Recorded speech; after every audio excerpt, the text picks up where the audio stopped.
know there is too much fight to watch and you don't know which one to choose, so that's why I'm here. I'm here to make your task easier, your life easier. So please, grab a cup of coffee, take a seat, and listen to me. What's up, fighting fans? Tips from the Fight IQ channel. Today we're coming back for another episode of the Fight IQ show. You know the drill. I'm gonna rank the top 5 fights that happened last weekend, and I will tell you why you must hit the replay button. To make this ranking, I base my opinion on these criteria: the excitement, duration of the fight, opposition level, and the way to finish the fight.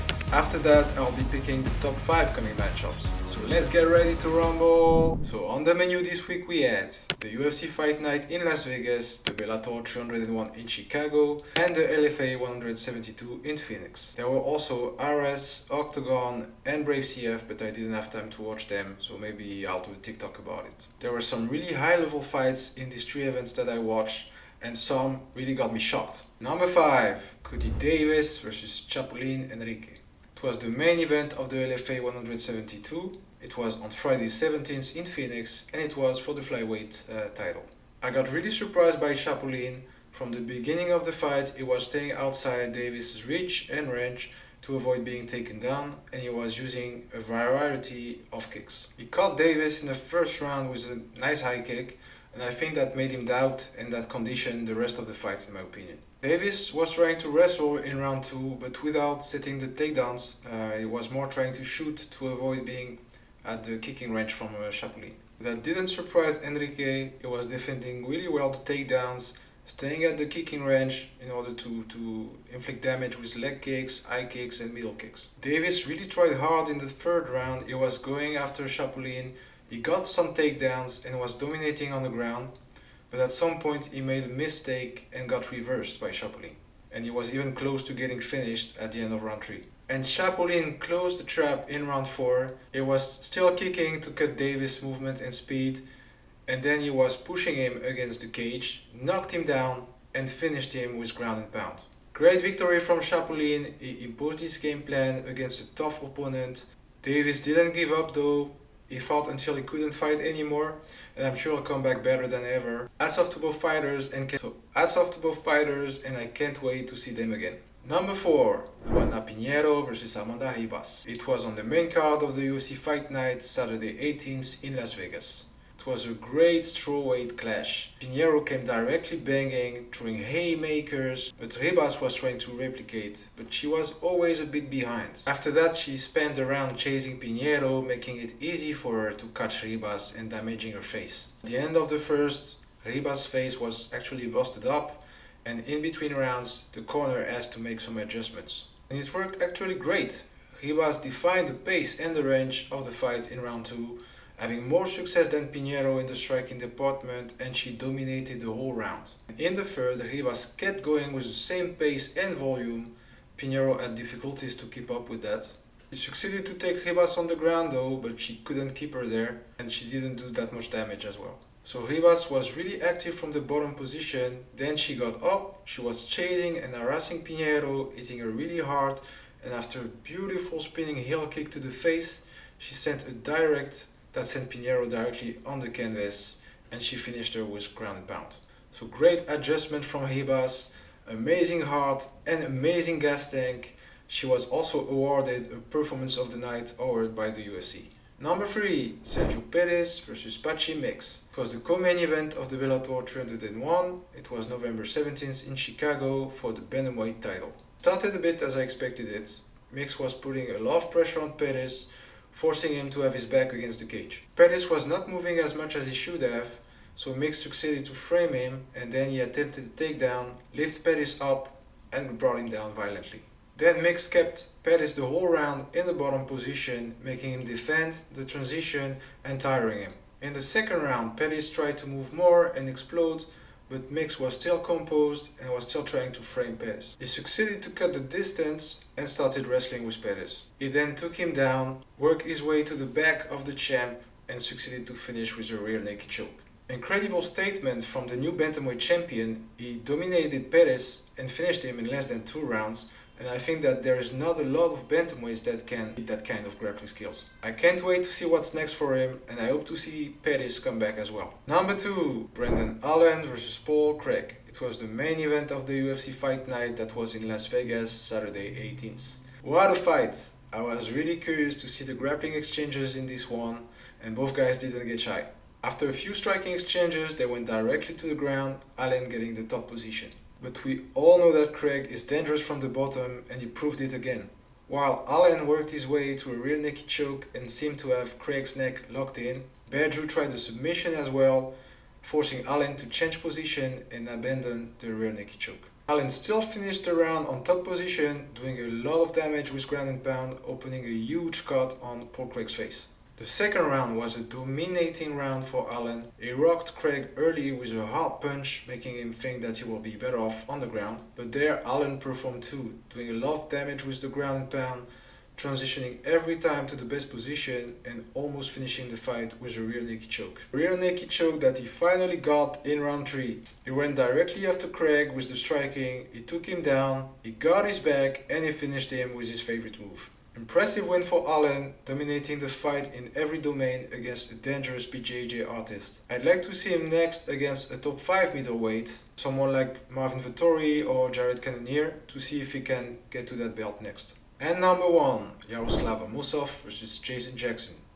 It was the main event of the Bellator 301 in Chicago on November 17th, and it was for the welterweight title. I mentioned in the preview that Jackson had the potential to shock the world, and he did. He took the center of the cage directly and brought the fight to Amosov. Amosov, as usual, was light on his feet, he had a big volume of striking, and he was setting things up to find openings. Jackson was looking for a big counter and trying to cut the champ movement. We first had an observation round, both trying to set up the strategy. But in the second round, Jackson seemed to have found his range. He was staying out of reach from Amosov, countering with simple but efficient combos. Amosov felt that he needed to close the gap and tried to bring the fight to the ground, but Jackson defended the takedown really well and he sent a knee to the face of the champ, who tried to get back at him and got caught by the beautiful uppercut. This uppercut was money for Jackson. He found it several times during the fight, every time caught Amosov hard with it. The champ tried to go to the ground again, but Jackson defended really well and didn't let that happen.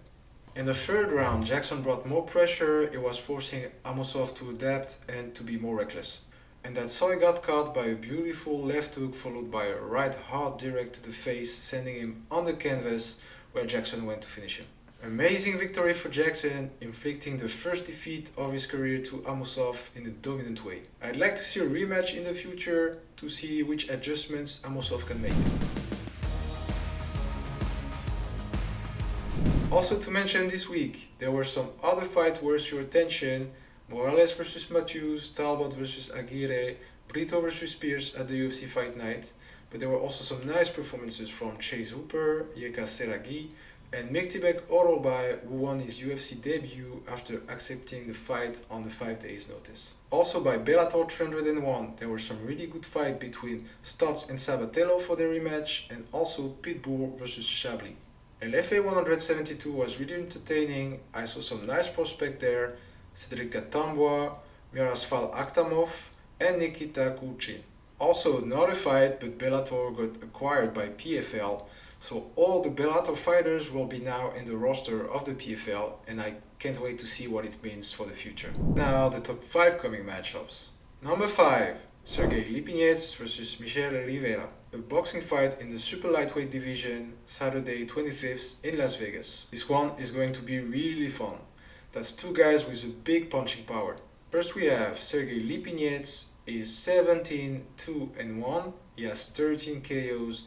He is the former IBF super lightweight champion of the world. Lipinets is a really heavy puncher. He's always marching forward with a high guard and setting a lot of pressure, and he's unloading devastating hooks when he's at short distance. He fought also some tough opposition in his career. He knocked out Leonardo Zapavinha. He fought against Lemon Peterson, Figueroa Jr. most recently. His only losses are versus Mikey Garcia and Jaron Ennis, two formidable fighters. Facing him will be Michel Rivera, 24-1, 14 KOs. Lazarza Ali, as his nickname, likes to use his reach. He's very active, always also setting a lot of pressure, and he has a powerful right hand with a good footwork.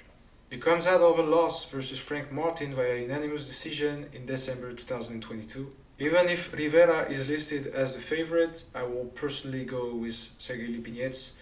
I think he fought tougher opposition in his career. He has also an underrated footwork and he's a heavier puncher. So I think he will get the W and surprise a lot of people. Number 4, Ray Cooper III versus Derek Brunson. It will be on the PFL main card on Friday 24th in Washington DC. It's a really interesting fight between two gatekeepers. First we have Ray Cooper III, 25-8-1, 16 KOs, 7 submissions. He's at the PFL since 2018 and he fought everybody there, from Jake Chills to Rory McDonald and Sadi Boussi. He's never backing down from a challenge and he will now go to middleweight to fight one of PFL new faces, Derek Brunson. Brunson was the gatekeeper of the UFC middleweight division for years, and after back-to-back losses versus Jared Cannonier and Dricus du Plessis, he decided to get a new challenge. Again, going with the underdog there, Derek Brunson. I think he still has something to give. He's used to the 185-pound division, and I think he will get the win via decision. Number 3, Subriel Matias versus Showdown Ergashev. It will be for the IBF Super Lightweight World Title, Saturday 25th in Las Vegas. Two different styles on this one. First we have the champ, Subriel Matias. Is 19-1, 19 KOs. He has a really aggressive style, he's always staying in your face, harassing you, and he has a huge volume of striking. He comes out a really impressive win versus Jeremias Nicolas Ponce. He needed only 5 rounds to get him out of there. He will face a tough opponent for his first defense, Ergashev, 23-0, 20 KOs. The Uzbek has a style that can cause problems to the champ. He's a southpaw, he has a long reach, he's keeping his opponents at distance with the front hand, setting up good combos, including a powerful uppercut from the left hand. It's kind of similar as the one from Janibek actually. He comes out of a win versus Angel Martinez Hernandez via TKO. I think the reach of Ergashev will be too much problem for Matias, and I see Ergashev snatching the belt via decision.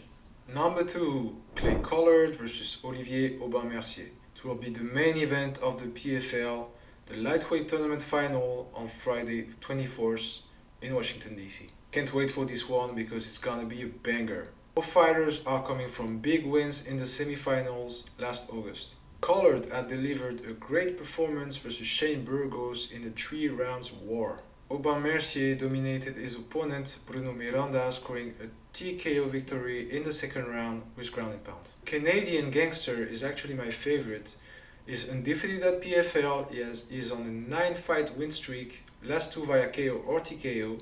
He's more complete than Collard in my opinion. I think he has a better ground game, he has a huge gas tank, and I'm pretty sure he will get the W and the $1 million prize. And finally, we have our number 1, David Benavidez versus Demetrius Andrade. It's for the interim WBC Super Middleweight World Title. It will be Saturday 25th in Las Vegas.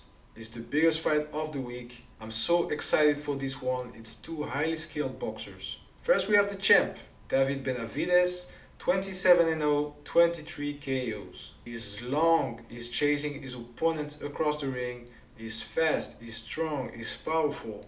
And once you're in the ropes, it's hard to get out. He will unleash devastating combos on you.